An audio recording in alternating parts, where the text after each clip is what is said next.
gravando. Uma boa tarde a todos. Estamos aqui na Fundação Cultural Avatar para mais um evento de nossa quarta cultural, desta vez com a presença do nosso querido Luiz Renato Valejo, professor da Universidade Federal Fluminense, doutorado lá da Fluminense, e o Renato vai nos trazer um tema muito interessante, não é, Renato? Você quer começar a projetar a sua tela? Luiz, o nosso querido palestrante, Luiz Renato Valejo, biólogo também, né? Biólogo. Nossa, ele é tudo! Ele é tudo, e é uma pessoa muito especial, é um convidado muito importante que vem falar aqui na nossa casa, né? E o seu tema é algo assim muito sério em relação ao momento em que vivemos. Então, professor Renato, a casa é sua, o espaço é seu e vamos ouvi-lo. Bom, em primeiro lugar, boa tarde a todos, os presentes e aqueles que estão à distância, né? Prazer estar aqui, muito obrigado pelo convite, sempre um prazer estar compartilhando um pouco do que a gente aprende, né? E eu trago para vocês aqui o tema sobre o cérebro e a saúde mental. Eu não sou um especialista no assunto, tá? Eu sou um estudioso de vários assuntos, inclusive, né? Essa questão do cérebro, saúde mental. O que me motivou a falar sobre isso, estudar e falar sobre isso, aconteceu durante a própria pandemia, tá?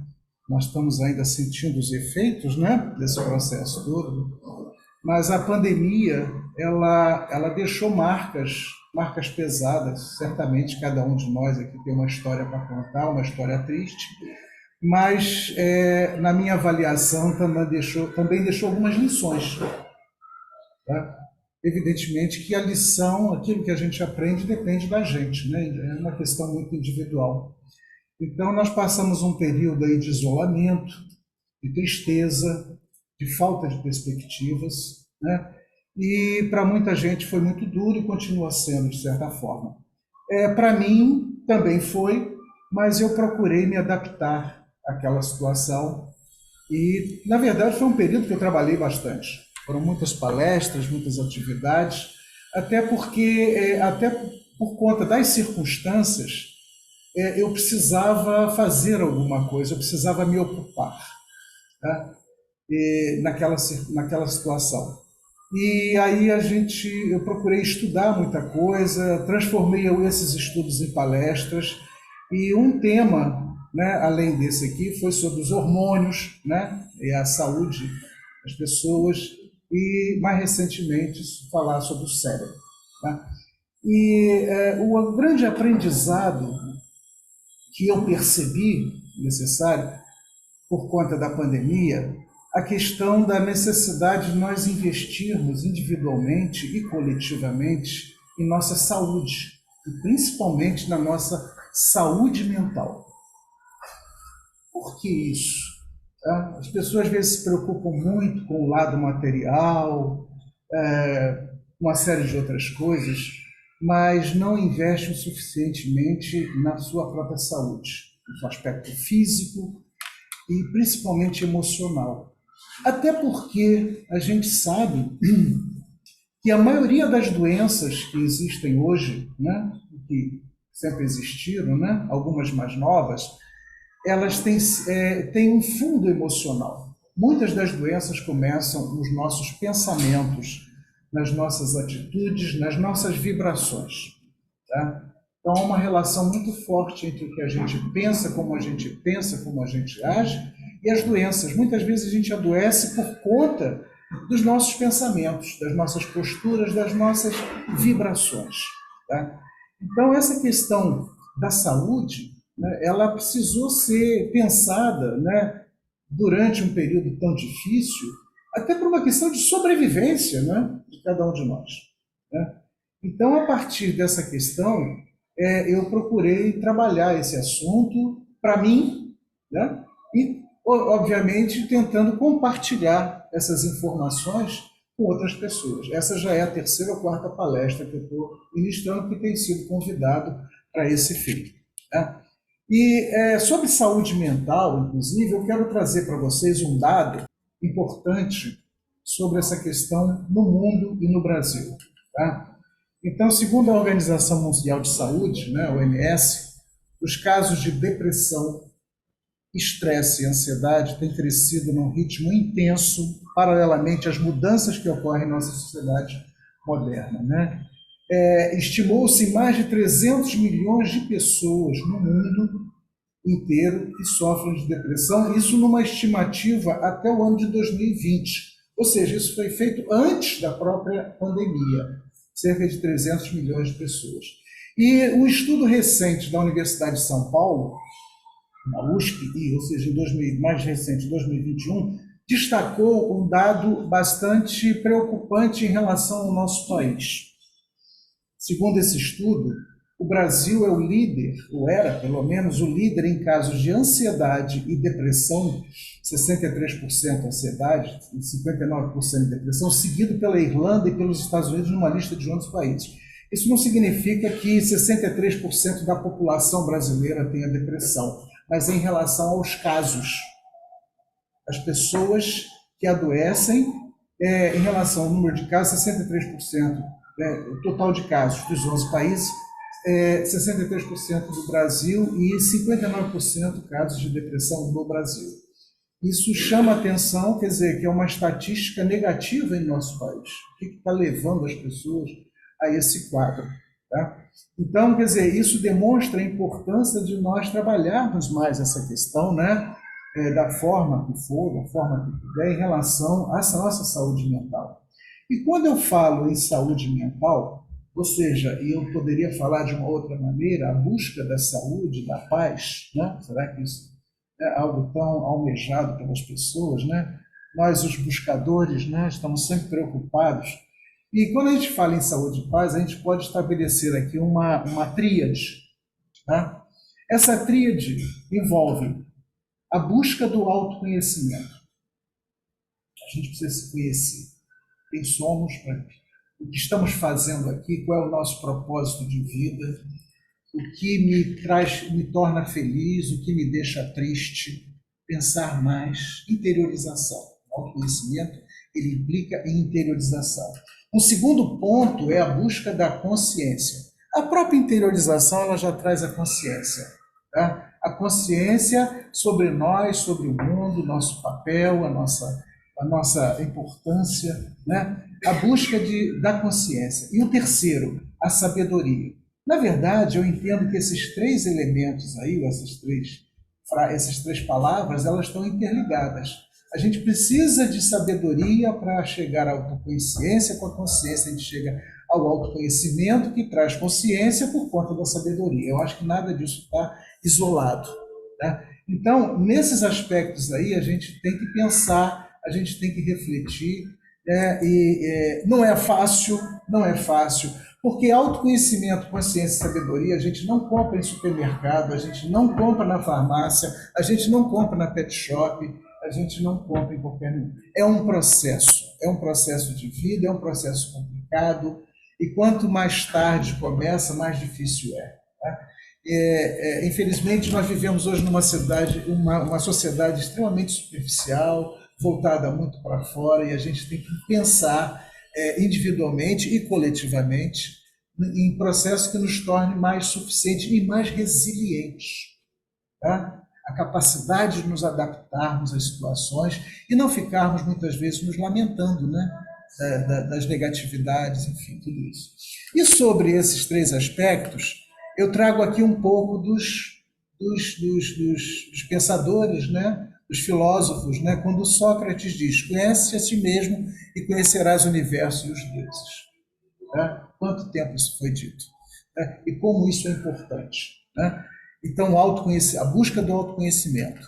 E quando fala em autoconhecimento, a gente automaticamente pensa em consciência, estar consciente. Consciência não é conhecimento somente. Eu entendo que consciência é quando você transforma o conhecimento em algo útil para você, quando o conhecimento se torna prático.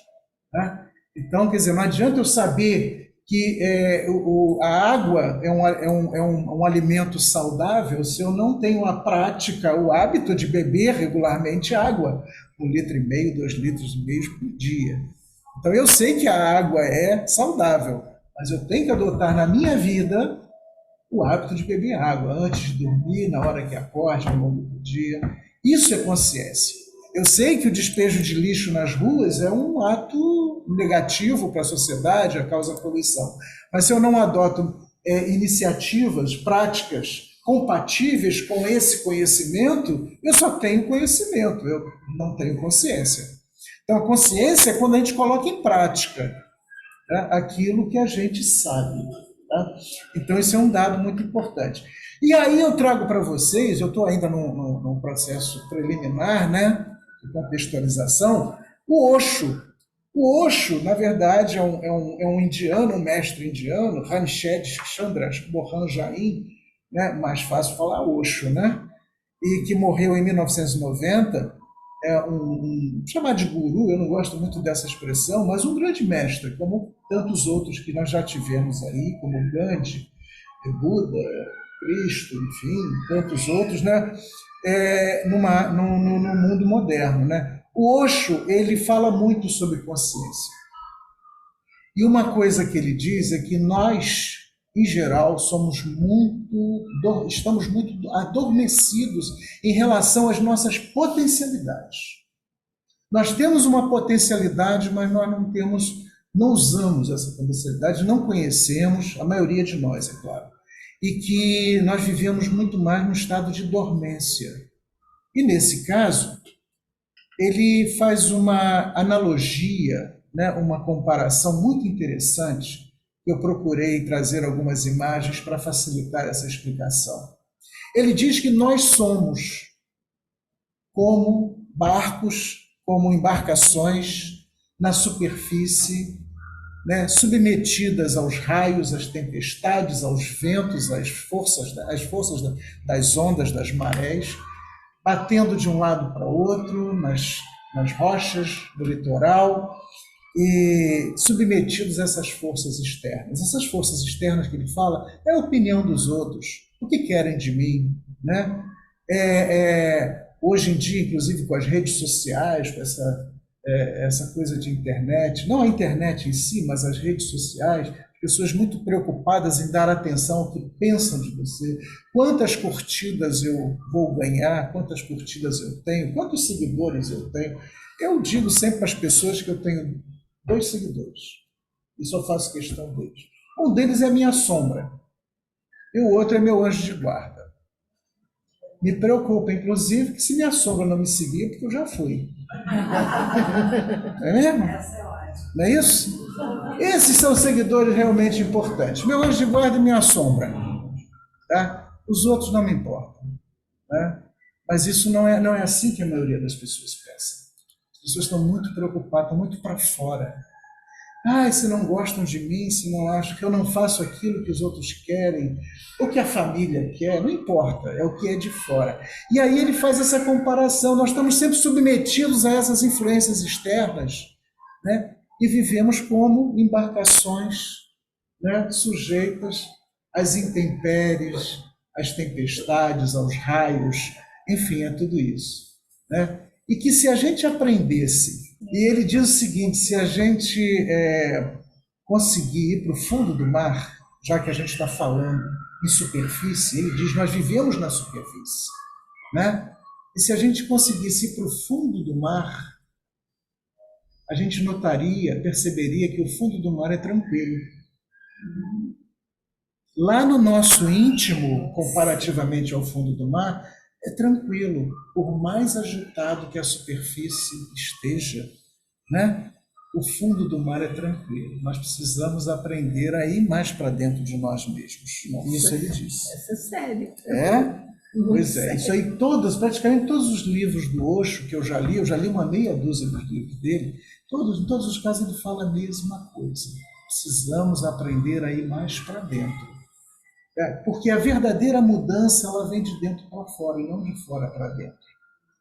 O fora para dentro quer dizer, o coletivo te ajuda a crescer, às vezes te anima, Mas a verdadeira mudança, ela é interna, né?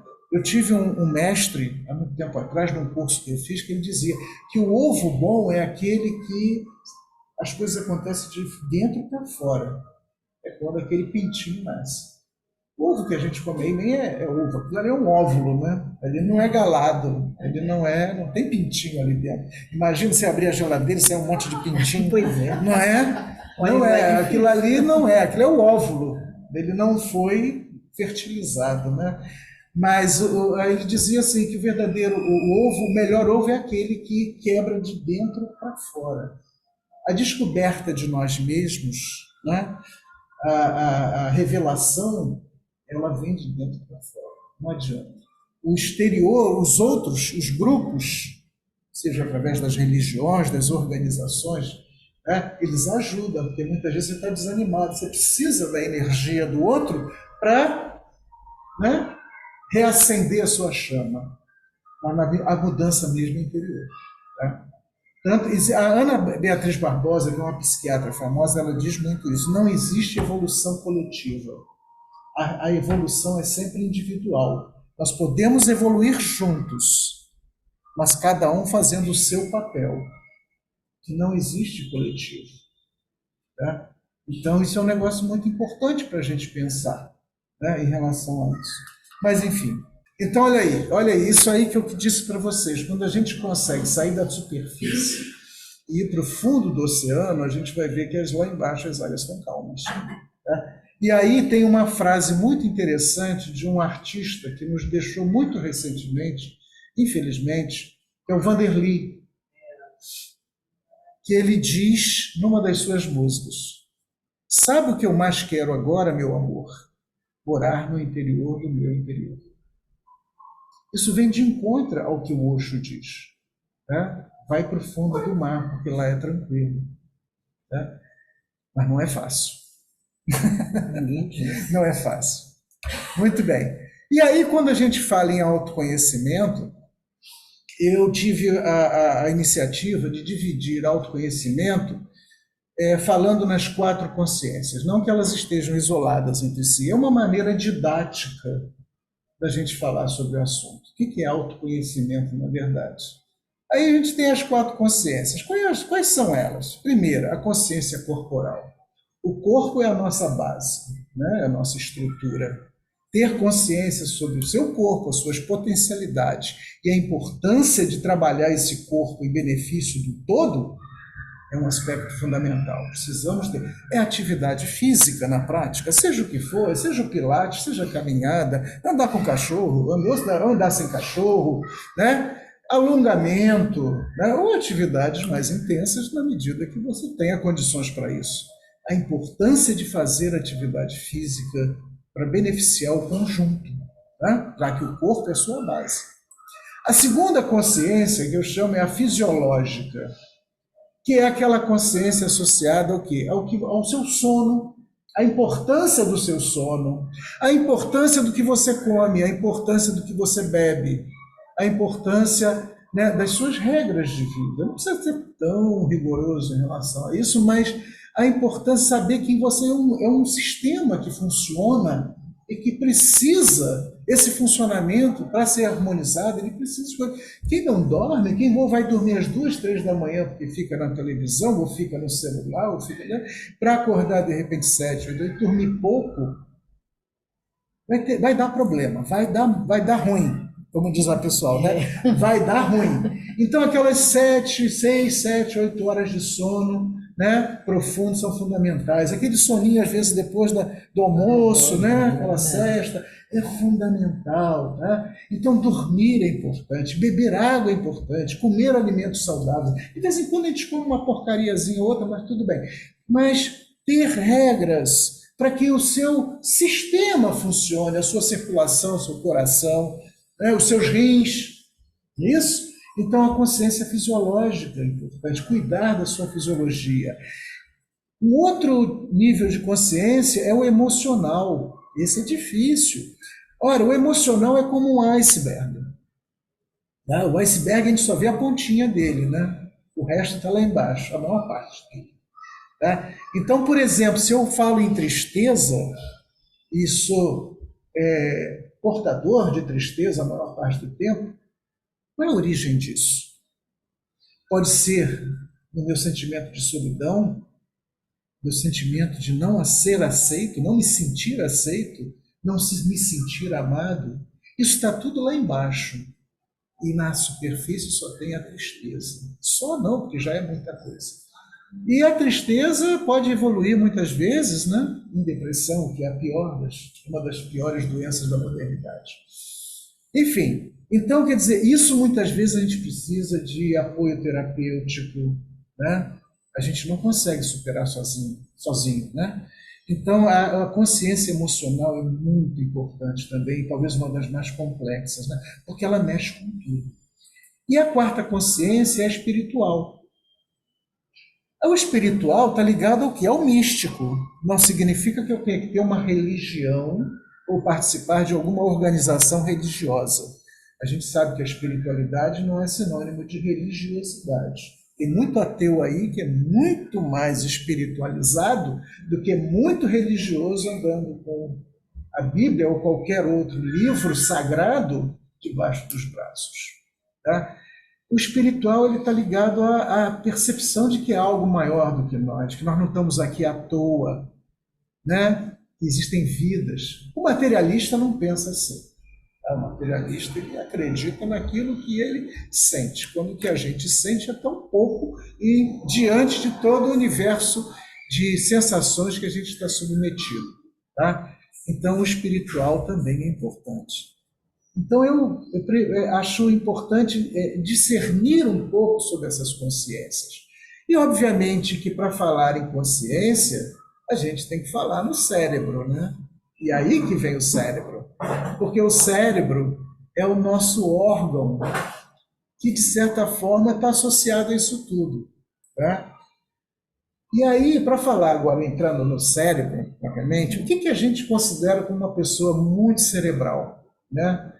Eu me veio essa pergunta. Aliás, isso é um mal, é um problema que eu mesmo, particularmente, sempre sofri. Eu nunca sei, você é muito cerebral, Renato? Você é muito cerebral, Renato. Eu nunca sei se eu estou sendo elogiado ou se eu estou sendo criticado.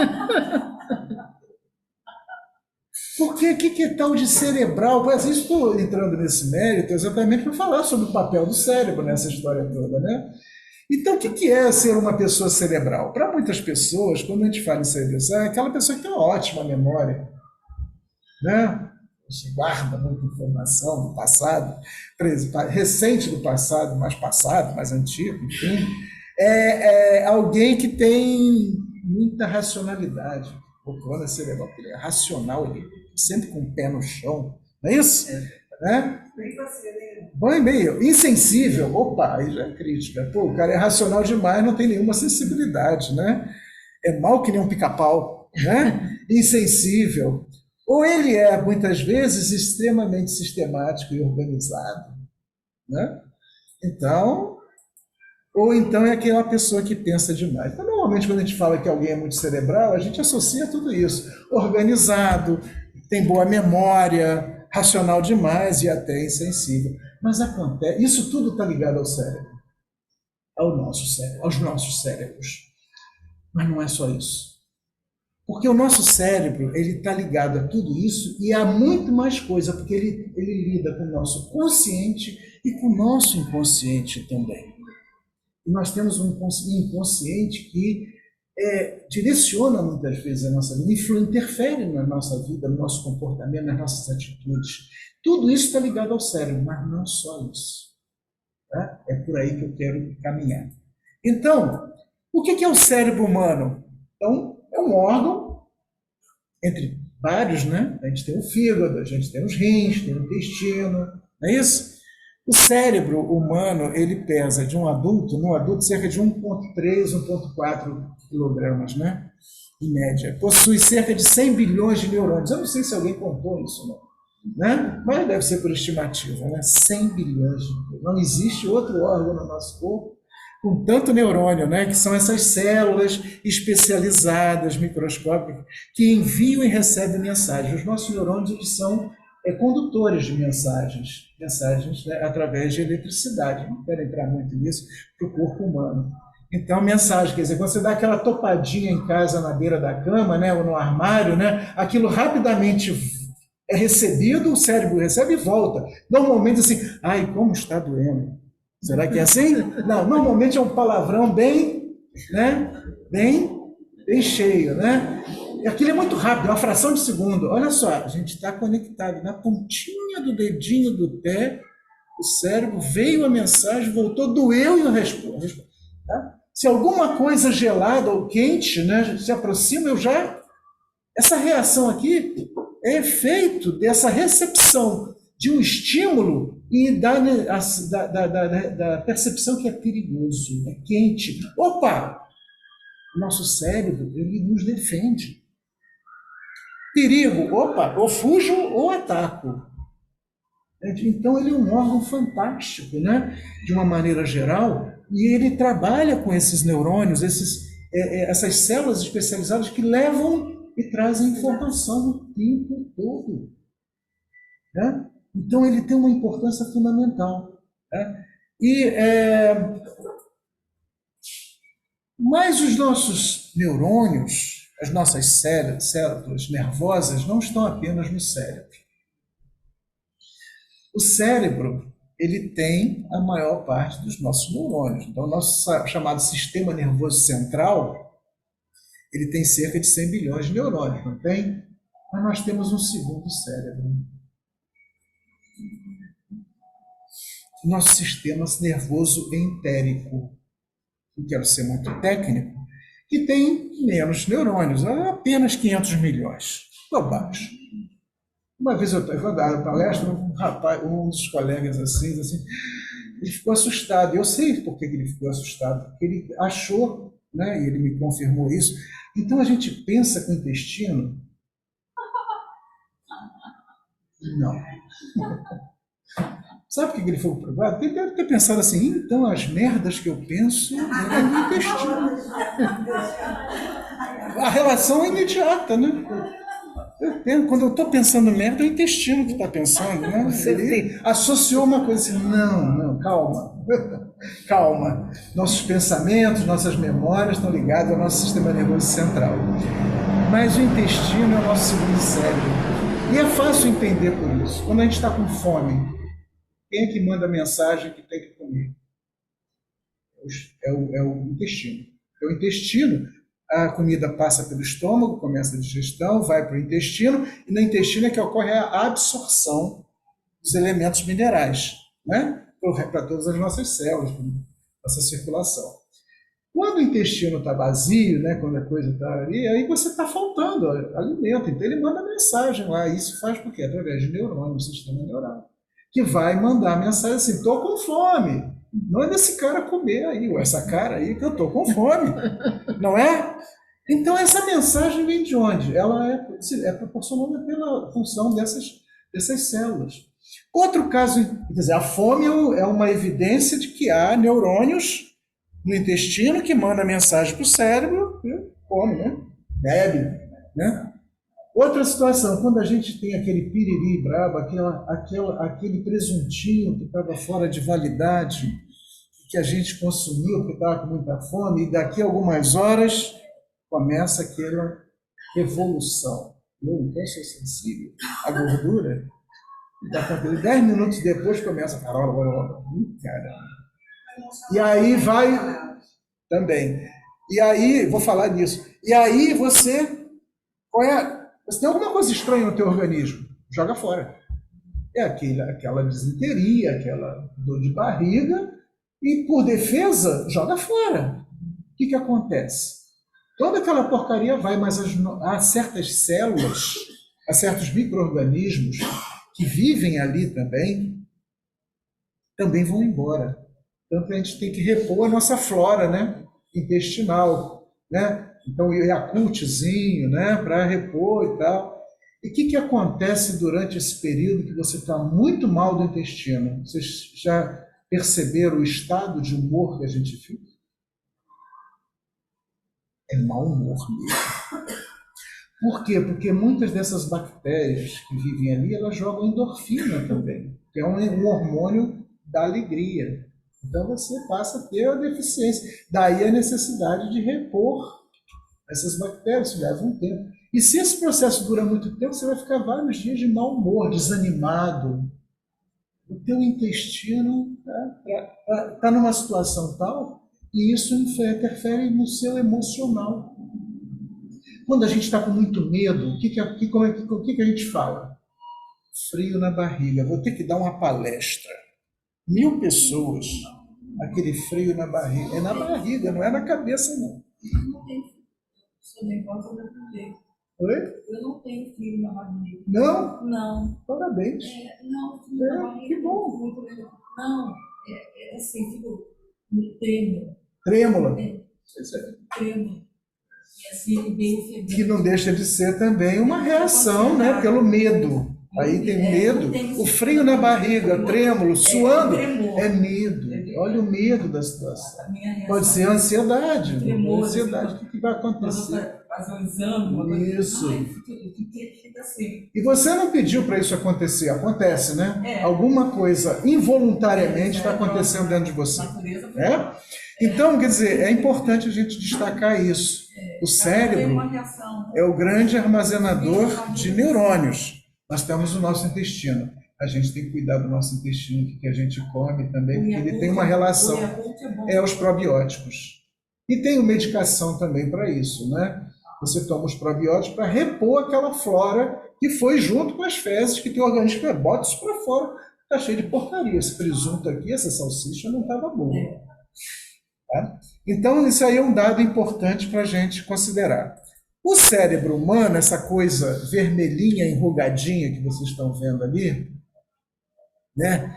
Ele não é ao vivo, mas é a cores, né? O que vocês estão vendo aí? Um órgão que precisa de muito sangue, muito oxigênio, porque ele gasta muita energia. Tá? Ele é todo enrugadinho, protegido por essa caixa, né, craniana aqui, até para proteger, porque ele é molinho, né? Se a gente não tivesse isso, o passarinho vinha, ficava aqui, né? Então a gente tem essa coisa que a evolução nos proporcionou de proteger, né? Essa coisa tão sensível aí. Né? Você vê como a evolução é interessante, né? Ela protege. Então aí vocês estão vendo esse órgão que ele requer muito sangue e oxigênio, porque ele depende muito, todas as funções cerebrais gastam muita energia. Tá? E em função disso eu trago para vocês uma dica muito interessante para aqueles que praticam o yoga ou querem praticar ou que não praticam, a importância de a gente de vez em quando ficar de cabeça para baixo. Algumas posturas muito usadas na yoga, eu sou praticante de yoga também, como por exemplo o cachorro olhando para baixo ali, né, primeiro ali no canto superior, né, que a gente inverte a circulação. Então isso proporciona maior volume de sangue em direção ao cérebro, porque como a gente anda em pé, a maior parte do tempo, né, o sangue, né, circula, chega até o cérebro, mas isso aí proporciona um acréscimo de sangue. Isso é muito interessante. Se desmaio. Só bota o outro de cabeça para baixo? Exatamente. E aí são posições, às vezes, ficar 5, 10 minutos por dia com as pernas para cima. Quer dizer, os yogis mais mais avançados, né, a gente fica de cabeça para baixo mesmo. Mas bota as pernas para cima. É uma dica simples que ajuda a oxigenar um pouco o nosso cérebro, né, que precisa disso. Tá? Então, isso aí é uma dica prática que ajuda na oxigenação, porque o nosso cérebro, vocês vão ver, precisa de muito oxigênio. E também acho importante destacar a importância da respiração pausada. A gente tende a respirar muito rápido, né? Rapidinho. Então, as práticas meditativas e prestar atenção na respiração é importante. Quer dizer, inspirando e crescendo o abdômen, que é essa parte aqui, né? E expirando e contraindo. Tá? Então, isso aí na prática de meditação, já adianto para vocês que a meditação é uma prática saudável ao cérebro. Porque você pausa, você diminui. A respiração rápida tende a aumentar também a circulação, a respiração, porque o organismo tem que trabalhar mais rapidamente para distribuir esse oxigênio. Se você respira mais pausadamente, ele faz menos esforço e tem mais eficiência. Tá? Então, a importância da meditação como uma prática que ajuda o cérebro. E isso é provado hoje cientificamente, tá? Não é apenas uma, tá? Então são dois casos, duas situações importantes. Importante destacar que o cérebro é um órgão que cresce e se desenvolve. Ele cresce organicamente, né, e anatomicamente, quer dizer, uma criança, um bebê, ele tem um cérebro menorzinho, em torno de 400 gramas. A gente vai crescendo, né, chega a 1.200 gramas até 1.400 gramas, que é mais ou menos o tamanho, o peso de um cérebro adulto. O cérebro não apenas cresce anatomicamente, ele se desenvolve. E o desenvolvimento aí envolve toda a capacidade de receber informações, interpretar informações, e isso é um processo gradual. E aí vem a cultura, a educação, tudo associado a que esse cérebro aprenda. Ele não nasce pronto. Olha, isso inclusive eu assisti uma palestra da Ana Beatriz e ela fala isso, nenhum de nós é igual. Tá? Podemos não ser igual porque não tivemos as mesmas oportunidades de desenvolvimento.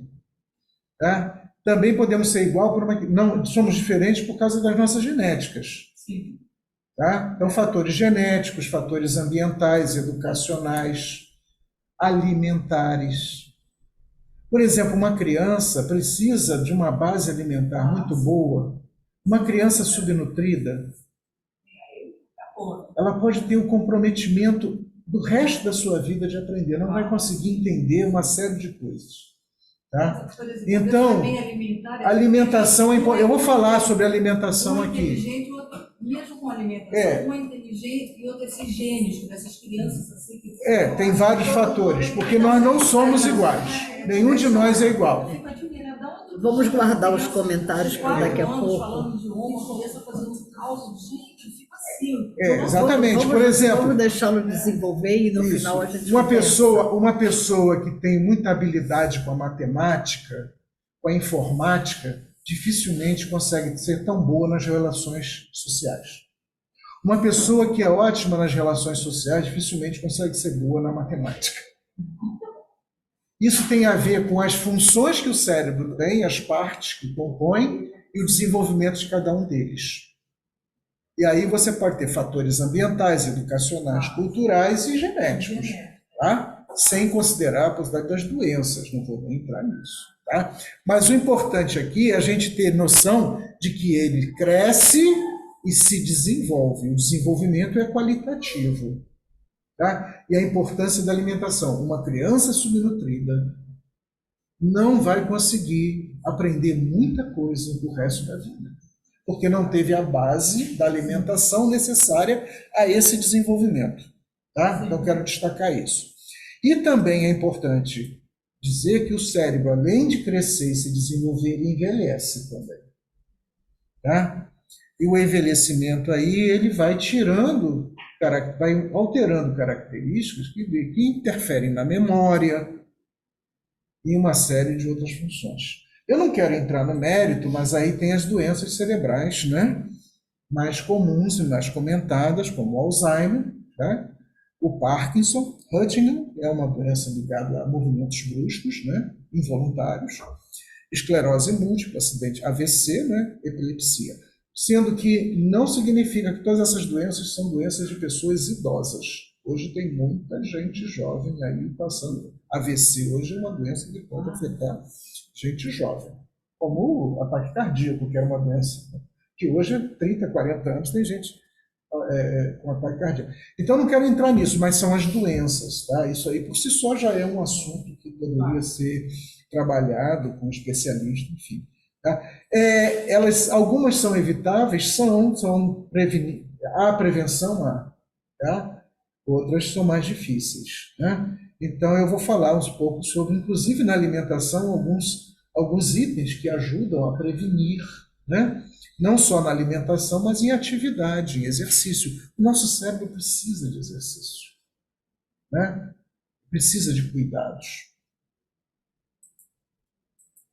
As funções básicas do cérebro, aí a gente pega um pouquinho, dá um colorido, né, na nossa imagem, ele se divide, também não quero ser muito técnico, mas é importante falar que ele se divide em partes. E essas partes têm funções, o lobo frontal, parietal, occipital, cerebelo, medula espinhal, lobo temporal. Cada uma delas tem as suas funções, tá? E algumas dessas funções, às vezes, são mais desenvolvidas do que outras, o que leva às diferenças entre as pessoas. Por exemplo, o lobo frontal, e essa parte da frente aqui, tá? Nós, os seres, os homens, Homo sapiens, nós temos essa parte mais desenvolvida do que os animais. Daí sermos chamados de racionais. Será que somos? Não sei. Toda essa parte frontal aqui, ele tem a ver com os movimentos voluntários. Levanta o braço, abaixa o braço, abraça, manda beijo. Isso é voluntário. Levanta a perna, abaixa a perna. Tá? Você dá um comando e as coisas acontecem. Ele está ligado também às emoções, à atenção, motivação, linguagem, planejamento. Tá? E ele está repleto de neurônios. Pode ser que algumas pessoas você tenha mais esse desenvolvido que outro, daí um ser mais organizado, outro ser mais ambicioso, tá? Respondendo o que você falou antes. Outro aspecto aí é o lobo parietal, aquele azulzinho ali, né? Ele mexe com os estímulos sensoriais, né? Cálculos, escrita, orientação direita e esquerda, reconhecimento dos dedos, né? Tudo isso está ligado a essa parte.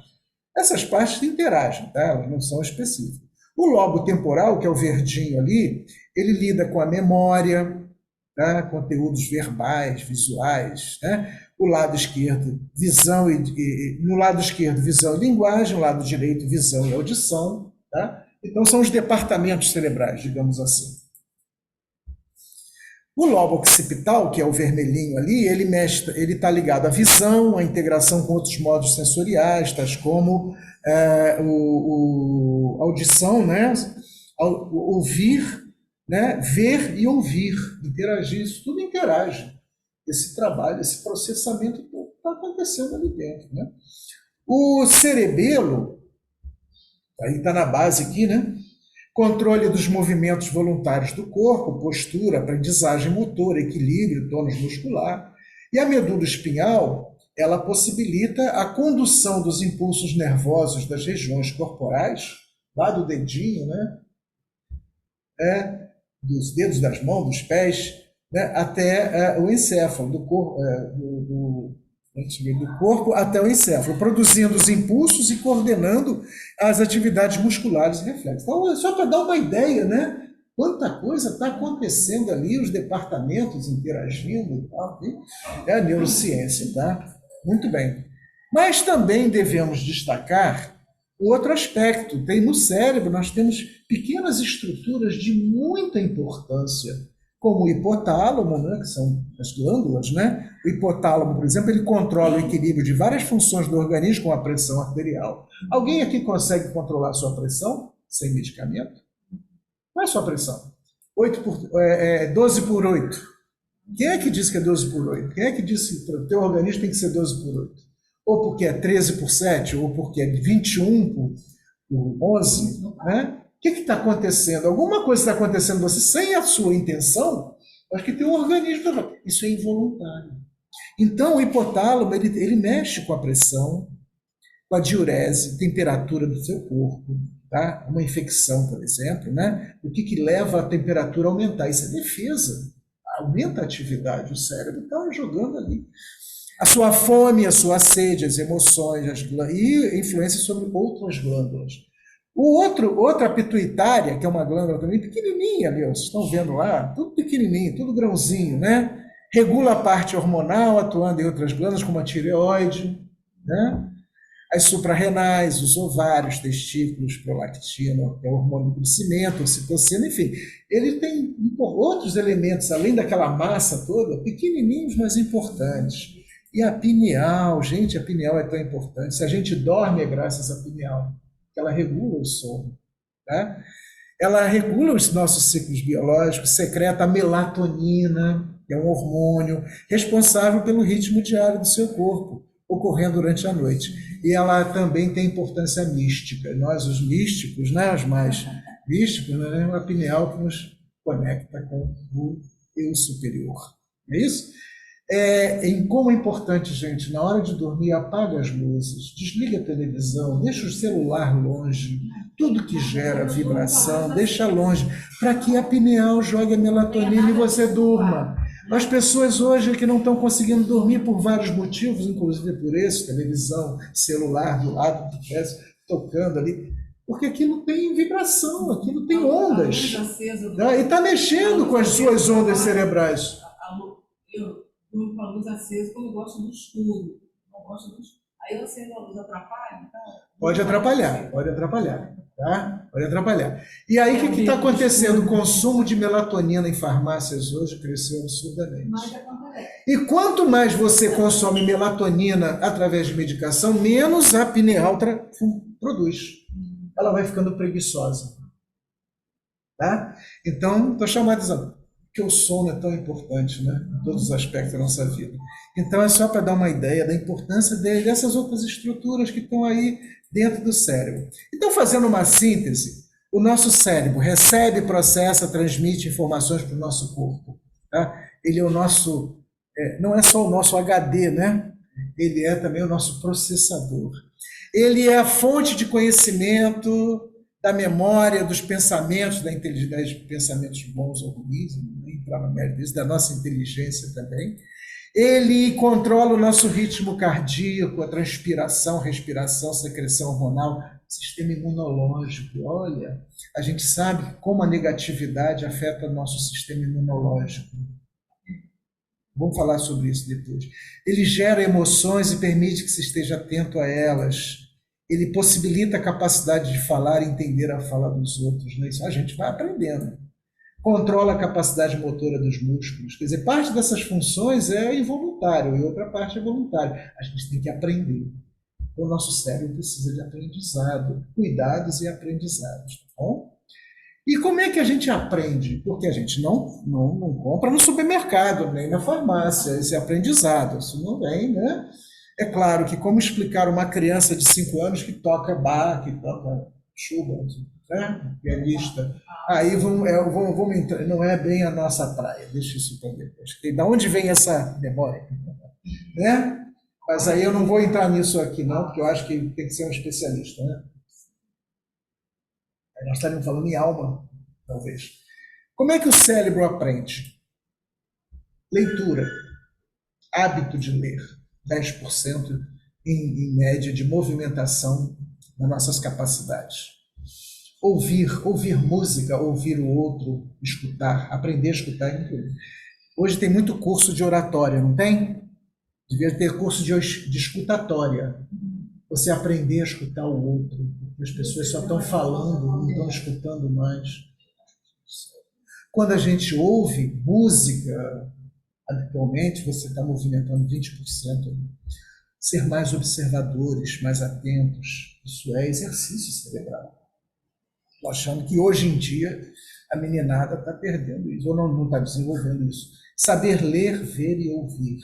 Né? Integração 50%. A prática de um exercício ele depende de uma iniciativa. E de onde vem essa iniciativa? O cérebro, 80%. Ai, acordei de manhã, estou com preguiça. Não, vou praticar, vou fazer uma caminhada. Esse ato de levantar, botar o tênis, a roupa e ir, está movimentando aí 80%, está botando em prática. Debater, quando a gente tem a oportunidade de debater ideias, conceitos com outros. Hoje em dia, essa onda de rede social está fazendo com que as pessoas se achem o centro do universo. E é tudo ponto de vista. Ninguém tem dono de verdade. Nós temos os nossos pontos de vista. E o meu ponto de vista é produto da minha história. E se eu tiver a vontade de ouvir a história do outro, talvez eu encontre no outro uma melhor percepção das coisas do que a minha. Se eu não debato, gente, uma das coisas mais críticas que eu vejo hoje é esse negócio de influenciador digital. Estou sendo crítico porque quem me conhece sabe que eu sou assim. Influenciador digital, o cara está lá sozinho falando e tem gente adorando aquilo, são os seguidores. Não há debate. Não debate. E às vezes fala besteira, fala mentira, porque não há debate. E o debate ele movimenta cerca de 70% das suas capacidades cerebrais. E, principalmente, ensinar. Quando a gente ensina o que a gente aprende, a gente movimenta muito. Por que a gente dá seminário na escola, na faculdade? O indivíduo leu, estudou, agora fala. Isso é metodológico dentro do processo. Fala sobre o que você aprende. Você nunca mais vai esquecer. Eu não esqueço os seminários que eu dei lá na faculdade, há anos, há décadas atrás. O ensinar, ele movimenta cerca de 95% do seu cérebro. Tá? Olha como é importante isso. Tá? Muito bem. O que é saudável ao cérebro? Vamos falar um pouquinho de alimentação? Tá, vamos lá. Tem tanta coisa importante que a gente não fala, né? E que é importante para o cérebro. Vamos ver lá. Um por um. Ovos. Rico em vitamina B6 e B12, ácido fólico e colina. Com essa deficiência de ácido fólico, que o ovo tem, pode influenciar a demência em idosos. O ovo já foi um vilão, né? Hoje em dia, coma ovo.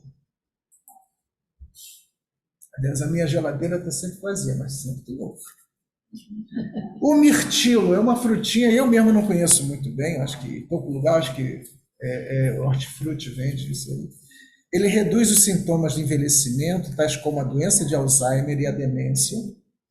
Ajuda na aprendizagem, habilidades motoras, cognição, na tomada de decisões e memorização. Então, é uma frutinha.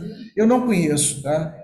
Mas a melhor alternativa para quem não conhece é essa aqui, o abacate. Abacate tem muita gordura, gordura boa. É só não comer demais, tudo demais faz mal. O abacate tem praticamente as mesmas propriedades do mirtilo. Tá? E mais barato. Eu acredito, porque eu não como mirtilo, dizem que é caro. Eu acho que o mirtilo é importado, né? Então, olha o abacate aí. O abacate a gente encontra todo dia, toda hora. Brócolis. Contém vitamina K, ácido fólico e magnésio, melhorando as funções cognitivas e cerebrais, ampliando a capacidade de raciocinar, memorizar e concentrar. Aí lembra da propaganda do garotinho? Mãe, comprar brócolis, brócolis, brócolis. É meio esquecido. Então, né? Brócolis.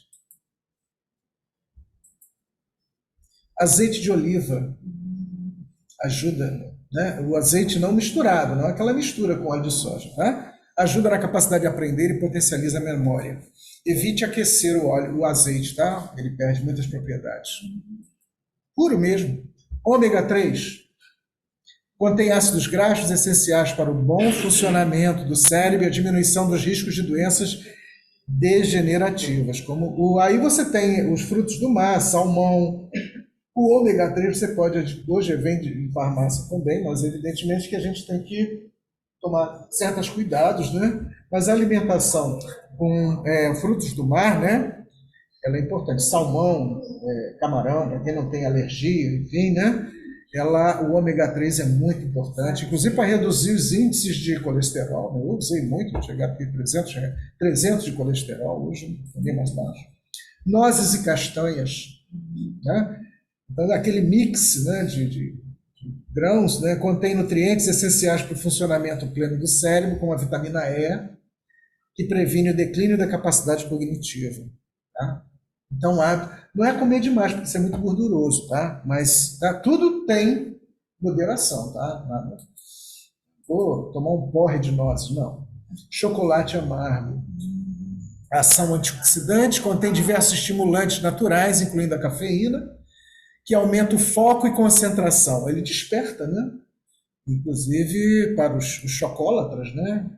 Tendo cuidado com o excesso, estimula a produção de endorfina, alegria que vem quando você come um chocolate, né? Melhorando o humor. A endorfina é um dos hormônios da felicidade, né? Da alegria. Quando está meio triste, vamos comer um chocolate. Vamos comer um chocolatezinho. O chá verde possui cafeína, melhora o estado de alerta e humor a partir da produção da serotonina, outro hormôniozinho bonzinho aí, da alegria. O chá verde eleva a pressão arterial?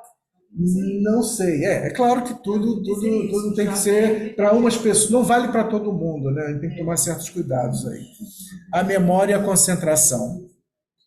A laranja combate nos radicais livres que podem danificar neurônios, né? radicais livres, né? Não laranja. Ajuda a melhorar a memória e reduzir o risco de desenvolvimento de Alzheimer.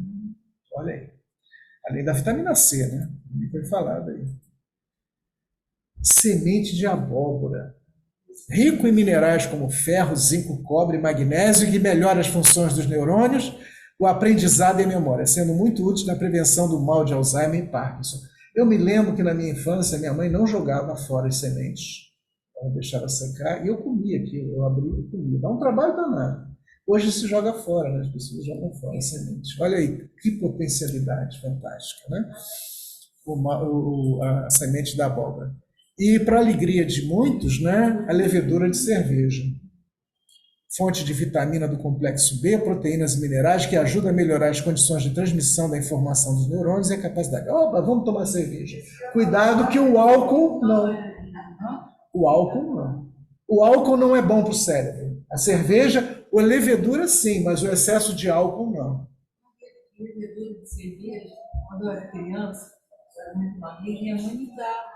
É? Mas ele comprimido, né? Não. Era como remédio, eu comprava na farmácia. A cerveja faz bem, mas não em excesso, por causa do álcool, porque o álcool tem um efeito contrário, né? O vício em álcool ele é prejudicial ao cérebro. Por que levedura de cerveja, então? No caso ali, é aquela semente, né, que ele está mostrando ali, né? É aquela semente, né? Da levedura, né? Levedo, né? O levedo, desculpe. O levedo, na verdade, ele é ligado ao fungo, né, que faz o processo de fermentação. Desculpa, eu falei semente, falei bobagem. Faz parte. Tá? Muito bem, as práticas saudáveis, além da alimentação, os exercícios físicos, né, regulares. Prática de jogos, palavras cruzadas, jogos, isso é uma coisa que as pessoas hoje estão ficando mais no celular, no computador, e quando era importante isso, coletivamente a gente se reunir para brincar, né, para fazer as práticas, porque isso tudo desenvolve, é bom, importante, para a socialização, né, e incluindo, não só para idosos, né, para todos nós. Eu acho que nós estamos tendo hoje uma sociedade muito preguiçosa do ponto de vista cerebral, né. A meditação, o isolamento da meditação, conhecimento, interiorize-se mais, né? O sono, durma e acorde bem, né? Número suficiente de horas para fazer. O cérebro precisa desse ritmo, né, de repouso. Leia, escute e interprete. Tudo isso é exercício do cérebro. Tá? A interpretação, o esforço de interpretar, ele é muito importante. Hoje a gente não está interpretando, a gente está querendo tudo pronto, né? Saia da caixinha, a rotina não é boa para o cérebro. Sair da caixinha e tentar fazer alguma coisa diferente. A pandemia mostrou isso, né? Nosso isolamento, a necessidade de buscar alguma coisa para fazer, para te motivar, dar sentido à sua vida, seja lá o que for. Procure fazer o que você gosta, porque a rotina, ela não é saudável nesse aspecto. Tá? Então, desafie-se. O peixinho ali pulando do aquário, é bem ilustrativo, né? E quais são os nossos inimigos, os inimigos do nosso cérebro, né? Falta de sono, dormir pouco, dormir mal, falta de atividade física, a rotina, rotina 2 ou sozinho, né? Busque novas, né? Sinta-se, porque quando a gente se sente sem importância de atividade, né? Isso é muito ruim. Isso é um caminho para a depressão, né? Para a tristeza e depressão. Sobrecarga mental, excesso de informação.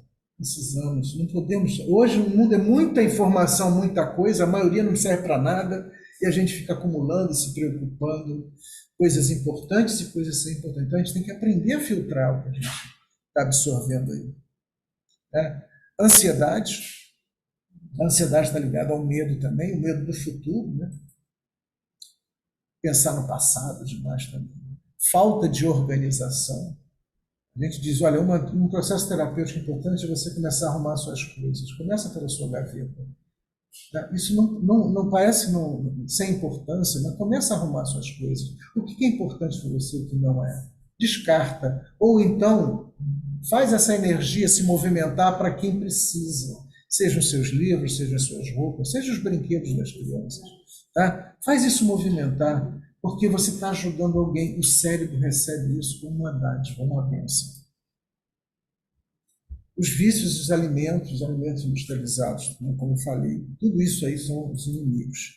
E aí é importante a gente destacar esse aspecto do cérebro, de todos os cérebros, né?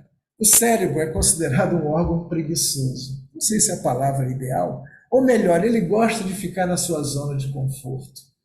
Ele gosta muitas vezes de procrastinar, empurrar com a barriga, né? Então, essa expressão está ligada muitas vezes àquela dificuldade que a gente tem em fazer alguma coisa que a gente não está habituado a fazer, como, por exemplo, começar uma boa leitura. O início é sempre mais difícil, mas depois fica mais fácil. Mas aquela preguiça inicial, aquela procrastinação, você fica arrumando coisas para fazer, para não fazer aquilo que você poderia estar fazendo, isso aí é uma manifestação dessa preguiça. Por quê? Porque tudo que o cérebro faz gasta energia. Então, para você sair de um nível de energia para outro, você tem que dar um pulo. Ele não quer dar esse pulo. Tá? Há dificuldade, muitas vezes, de dormir. Claro, você pode ter razões aí orgânicas também, né? A testosterona baixa, a vitamina B baixa, você pode ter outros fatores aí, né?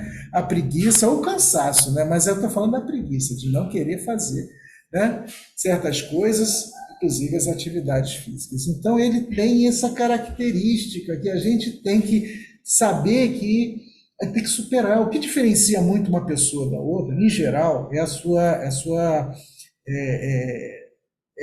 insistência, a sua capacidade de insistir, né, de perseverar. Isso é um fator de diferenciação. Insiste, né? Então, e muitas pessoas às vezes desistem muito cedo, porque é preguiçoso.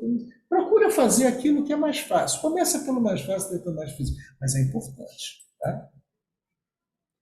E aí a gente entra um pouco nesse debate sobre a modernidade e a dependência digital. Eu acho essa imagem aí muito significativa. Internet na veia, rede social na veia, né? Twitter, Facebook, Instagram, tudo bem, isso tudo tem a sua importância, mas quando a gente é escravo disso é que o bicho pega, porque vira um vício, né? E eu acho que a pandemia estimulou ainda mais isso, porque a distância nos fez ficar mais remotamente, né? Mas o problema é que essa questão que a gente vê hoje é as pessoas muito desligadas e muito concentradas nos seus aparelhinhos, né? E isso tem gerado uma certa dependência digital, né, que nos torna cada vez mais tecnológicos e também preguiçosos sob certos aspectos, né? E isso pode estar afetando também as nossas relações sociais, né? Eu tenho uma foto de uma palestra que eu já dei, que aparece uma família numa sala e uma senhorinha que recebeu a família e foi visitá-la. E todos, cada um no seu celular, e ela olhando para todo mundo, e ninguém olhava para ela. E ela continuava sozinha, né? Você vai num restaurante, né, 10 pessoas, cada um no seu celular. Às vezes estão conversando entre si, mas ninguém separa, deixa o seu celular de lado. Né? Essa conexão constante, né? E aí, no outro dia, eu vi uma iniciativa muito interessante. Um grupo foi num restaurante e estabeleceu uma regra. Pegou uma bandeja e todo mundo que sentasse ali tinha que botar seu celular naquela bandeja, né? E aí, sentaram em torno da mesa, né, para conversar, para comer. A regra era o seguinte: quem pegasse o celular primeiro ia pagar a conta de todo mundo. Resolvido o problema. Pegou. Né? Porque se trocasse, Evidentemente que tocou ali a notificação, é o meu. Imagina como o desespero das pessoas ali, porque isso se torna um vício, eu vou falar sobre ele daqui a pouco. Então isso é muito sério, gente. E essa questão hoje está sendo estudada. E já tem nome, endereço, telefone, CPF. Chama-se nomofobia. Isso é um mal, a fobia, né? A fobia é um medo, né? Mas medo de quê? de ficar sem internet, sem rede social ou sem um aparelho de acesso. Isso tem sido um problema que já vem sendo estudado, é o medo irracional de perder ou não ter acesso ao seu smartphone ou mesmo à internet, de não ter conexão alguma com o mundo. E os sintomas da nomofobia, eles se materializam através de desatenção e abstinência, sentimentos de ansiedade, tédio e depressão, distúrbios do sono, riscos de acidentes, incapacidade de contemplação, você não consegue fazer nada sem fotografar, tudo tem que ter o diabo do celular, do smartphone para documentar, né? A maioria das fotos ficam guardadas lá, acumulando na memória, para você no futuro comprar um celular com mais memória e guardar mais coisas que não serve para nada, né?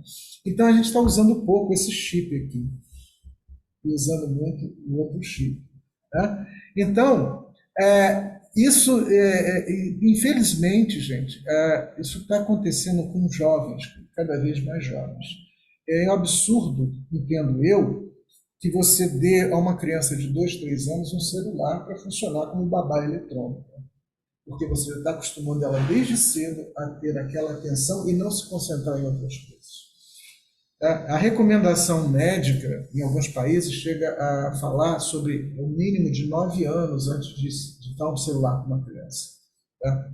Outros países falam em 5 anos, mas nunca antes disso. Tá? Eu tive a oportunidade de trabalhar no CVV, no Centro de Valorização da Vida, como voluntário, durante a pandemia, precisava me ocupar, e me chamou a atenção a quantidade de jovens que muito cedo, 12, 13, 14 anos, já estão com problemas em relação a essa questão de rede social, tá? Ansiedade, tudo mais. Enfim, então é um problema muito sério. E sobre isso, sobre os hábitos, assim, deixa eu mostrar para vocês aqui, esse vídeo é rapidinho, são cenas reais, tá?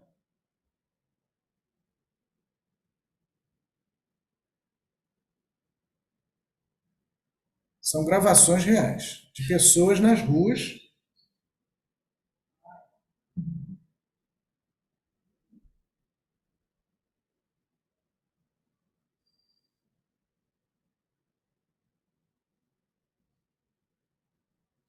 É uma propaganda em relação a dirigir com o celular. Isso aí foi gravado mesmo. A pessoa sofreu um acidente porque estava manipulando o celular e isso tudo foi gravado. Tá? Então, esse problema da desatenção, isso tá? Na rua, os acidentes, enfim, muitas situações aí que estão acometendo as pessoas. Então, um dado importante para vocês é o seguinte: há uma psiquiatra que tem estudado isso no Brasil, uma especialista em dependência digital. Então, o meio digital ele está se caracterizando como uma dependência, como uma droga. Ela é da Universidade Federal de Minas Gerais. Ela tem estudado vício em smartphones causado por conta de um tipo de recompensa rápida. Aquela notificação, aquilo que chega, quem quer falar comigo, quem está me procurando, enfim, gerado pelas mensagens em geral. O cérebro deixa de treinar na concentração por um tempo maior. As pessoas não estão conseguindo ficar muito tempo concentradas na leitura de um texto, por exemplo, né? Tem que ser tudo rápido, tem que ser tudo tic-tac, tudo rápido. Então não consegue sentar e pegar um livro e ler, por exemplo, as páginas, 400 páginas, está ficando cada vez mais difícil. Porque é um hábito. Você lê um livro de 10, 20, 30, 50, 1000 páginas, é um hábito. Tá? Se você não cria esse hábito, ele não vai acontecer. As pessoas vão em busca desses estímulos rápidos que geram prazer para se livrar de sentimentos ruins ou para ter pequenos prazeres ao longo do dia, disse a médica psiquiatra. Então, o que ela falou? Como é que ela entendeu isso? Que quando você está acessando o smartphone, isso tem um efeito cerebral numa área chamada mesencéfalo, né, que é ativada pelas mensagens, e isso produz a dopamina, que é um hormônio de satisfação, de alegria. Então, aquele hábito, né, isso gera um mecanismo cerebral, produz dopamina, e toda vez que você acessar, vai produzir dopamina. Então, gera um vício. O vício gerado pelo próprio cérebro em função do estímulo do celular, do smartphone. Né? E ver quanto mais cedo isso acontece em relação à criança, principalmente em cérebros em formação, em desenvolvimento, piores serão os hábitos, serão adultos, né? Desligados, né? E só conectados com isso. Então, eu acho que isso está gerando, no meu entender, desumanização. A semana passada eu tive um problema com uma empresa porque eu não conseguia ser atendido por pessoas, só eletrônico. E manda. Foram muitas tentativas até conseguir o que eu queria, mas nenhuma pessoa me atendeu. Chato isso, né? A gente é meio da antiga, né? Com certeza. Agora, a gente tem que ter clareza também que a partir desse cérebro que pode adquirir vícios, problemas, doenças, ele tem uma potencialidade maior. Tá? E a gente tem que ter clareza de que o mundo interior, aquilo que a gente constrói mentalmente, vai afetar o nosso exterior. É como a gente vibra. E nesse processo, muitos mestres ao longo da história, Lao Tzu, Edison, Greg Braden, Carl Jung, Joseph Campbell, Buda, Ken Wilber, Louis Hay, Dalai Lama, Yogananda, Dr. Wayne Dyer, alguns mais antigos, outros mais recentes, todos eles disseram a mesma coisa. O que eles disseram? Né? Que você tem que investir no seu mundo interior para melhorar o seu mundo exterior, aproveitando essas potencialidades do nosso cérebro, muito mal aproveitadas. E essa figura é muito carismática, emblemática, porque ela demonstra que a partir de nós você pode vibrar, enviando mensagens positivas. Eu sou reikiano também, então a gente trabalha muitas vezes, né, mandando vibrações positivas a pessoas adoecidas, enfim. Então, tudo isso é muito importante. E essa potencialidade não pode ser ignorada. Tá? Então, por exemplo, a gente precisa contemplar mais, olhar mais, esse exercício cerebral. Né? A beleza das paisagens, a beleza das flores, a beleza da natureza, tudo isso tem que ser contemplado. Depois faz o selfie. Tá? Ajude sempre Chico Xavier aí como referência, porque ajudar ela gera hormônios de satisfação quando você sente que ajudou alguém. Você deu aquela roupa usada, aquele livro antigo que está guardado lá para alguém, que vai servir para alguém. Né? Qualquer forma de ajuda, por mais simples que seja, ela gera um evento cerebral que te traz alegria. Involuntariamente. Faz. Né? Ajuda. Musique-se, ouça música. A minha próxima palestra é sobre música, está sabendo? Então, eu fui fundo aí também nessa questão de como a música é importante, como vibração. Não toda a música e não em todas as circunstâncias, né? Mas ela é importante porque exercita a audição, mexe com a emoção. A música que te eleva, pode te derrubar também, te eleva, te torna mais feliz num momento difícil. Né? Na história bíblica dizem que Davi, que se tornou rei, ele tocava a harpa para o rei, não me lembro o nome do rei, e que tinha acessos de loucura e de ira. Ele tocava a harpa e o rei acalmava. Né? Então isso na história da humanidade sempre foi usado. Né? Então musique-se, ouça mais música, né? Abrace mais, dopamina, ocitocina, se não me engano. Isso aí é porque quando a gente é abraçado ou abraça, vem a sensação de acolhimento. O cérebro reconhece isso e, pumba, joga as dopaminas lá. Opa, bom, não é? Isso é coisa boa. Né? Seja grato pela sua vida. Agradeça sempre. Isso aí, essa contribuição minha, para de reclamar, cacete. Como as pessoas reclamam, né? Porque às vezes até as coisas negativas que acontecem na nossa vida têm um sentido. Elas podem estar desviando para você para um outro caminho, e você fica reclamando, né? Que aquilo, só falando mal daquilo, e aquilo às vezes tem uma importância fundamental. É uma janela que fecha, uma porta que fecha, uma janela que abre. Então esteja mais atento, que as coisas nem sempre são tão ruins, porque a tua vida tem um percurso longo, então para de reclamar. Tenta pensar menos, a vida doce é não pensar em nada. Em nada também. Aí o Nietzsche, né? O Nietzsche era meio doidão, né? Então ele não é pensar em nada, é pensar menos, né? Movimente-se, dance, preocupação, dance, pratique yoga, pilates, o que tiver ao seu alcance. a consciência corporal, né? A repetição das frases positivas, né? Então, isso aí é um exercício. Estou feliz, sou próspero, não tenho medo da mudança. Tá? Se a gente aprender a repetir isso, né? Agradecer e repetir, isso tem efeito. Né? É que a gente é meio descrente, hoje as pessoas estão meio descrentes, mas repita, estou feliz, sou próspero, não tenho medo da mudança. Ele fala isso 100 vezes aí, depois vocês repetem os outros 99. Tá? A positividade, o benefício da positividade. E aí, para a gente já estar enterrando aqui, já estar finalizando, eu quero trazer para vocês uma coisa muito curiosa que a arte nos proporcionou ao longo da história. É a obra de Michelangelo, na Renascença, sobre a criação de Adão.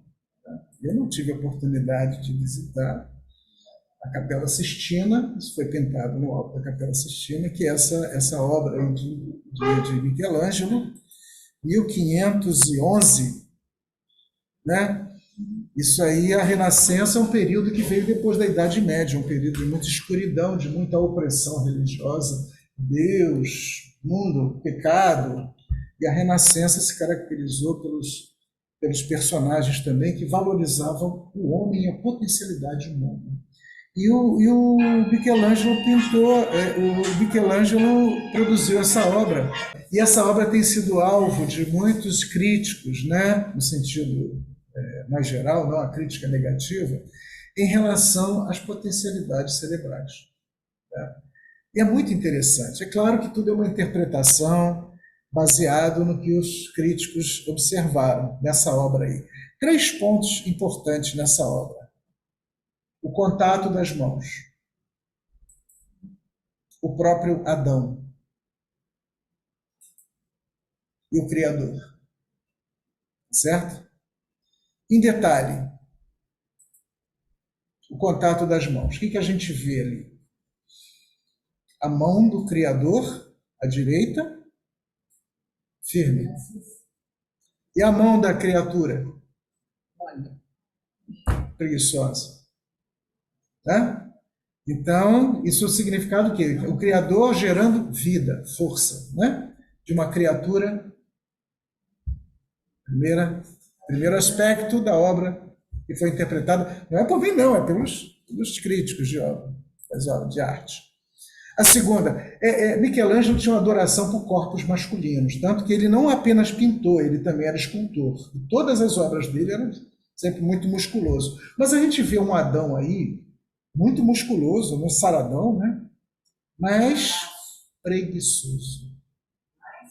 Preguiçoso. Né? Assim, parece que está acordando, né, de um sono profundo. Né? Inclusive, tem um detalhe ali embaixo dele, alguém está roubando alguma coisa dele, olha lá. Não vou nem entrar no mérito disso, que eu também... Está vendo aí, tem uma mão ali roubando alguma coisa dele, debaixo dele ali? É que ele está desatento. Não é isso? Essa é uma interpretação. Está ele ali muito relaxado, tranquilão, apesar de forte, né, musculoso, mas isso é uma característica do artista. E o terceiro item, né, de análise dele, ele mostra um criador aí, né, com a potência, com a vitalidade. E atrás do criador ali, os anjos, e ali parece que tem Eva também, né? Tem a Eva ali, né? Tá ali no tinha olhando desconfiada para Adão, isso aí é coisas do artista, né? Mas observem aquele manto atrás de todos eles. O manto vermelho. Estão vendo? E aí, em 1990, esse pesquisador Franklin Messberger encontrou uma enorme semelhança entre o desenho da anatomia cerebral e a figura de Deus com os anjos envoltos no manto. Olha lá. Cabe certinho. Poxa, mas naquela época já se conhecia o cérebro humano? O Michelangelo era anatomista, ele fazia dissecção de cadáveres. Já se tinha muito conhecimento. Né? Exatamente. A própria produção artística dele era baseada nos estudos anatômicos. Né? E aí esse pesquisador chamou atenção para esse detalhe. E se a gente, então, tentar interpretar isso, o que está querendo dizer? Que o Criador dizendo, Adão, use seu cérebro, use suas potencialidades. Tudo é interpretação, tá? Eu não estou falando nenhuma verdade, mas tudo é interpretação e não é minha, são interpretações daqueles especialistas. Isso é interessantíssimo. Naquela época, porque é uma época que se procurou valorizar o homem e as suas potencialidades, após a Idade Média, da Santa Inquisição, das matanças, das bruxas, ou seja, da caça às bruxas, né? Pela Igreja Católica, principalmente. Quem viu O Nome da Rosa, né? Quem assistiu ou leu o livro, né, de Humberto Eco, O Nome da Rosa, um filme depois, tem muito essa ideia do que aconteceu, das atrocidades que a própria Igreja Católica cometeu em nome de Deus. Então, o século XVI, no caso, 1500, né, século XVI, ele é a época da Renascença, quer dizer, dessa visão mais de potencialidade humana, né, e não se subjugar a todas aquelas forças criadas pela própria Igreja e pelos religiosos da época. Então, isso aí dá margem a essa interpretação de que o nosso cérebro tem muita potência, só que nós sabemos, não aprendemos a usá-lo. Subestimamos isso. E a gente espera que a modernidade não cause mais danos ainda, né, a essa potencialidade. E aí a gente finaliza também com frases de Sócrates, né? Só é útil o conhecimento que nos torna melhores. É a consciência. Porque conhecimento sem prática não serve para nada, é apenas satisfação egóica. E a minha mensagem final: não faça do seu cérebro uma arma, porque a vítima pode ser você. Ele pode te levar, né, a tudo de mal ou a tudo de bom. Tá? Depende de você. É isso. Obrigada.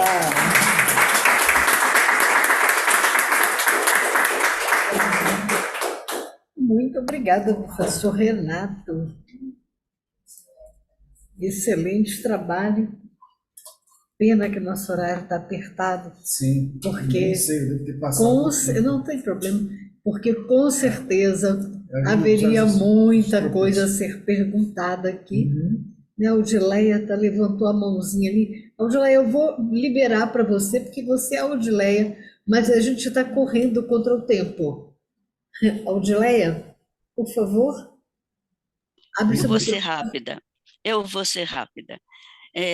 Toda a palestra dele, inclusive quando ele cita o celular, o Saramago disse que o homem está voltando à época do mito da caverna, né, de Platão. Ele olha as imagens e acredita que seja realidade. Muito pertinente essa observação. Concordo. Nós estamos cada vez mais acreditando nas sombras. Muito obrigada a todos, então. Obrigada a vocês que estavam aqui presentes conosco, né? E essa grata satisfação. Estou sempre à disposição, naquilo que tiver a meu alcance. É um prazer, porque eu aprendo.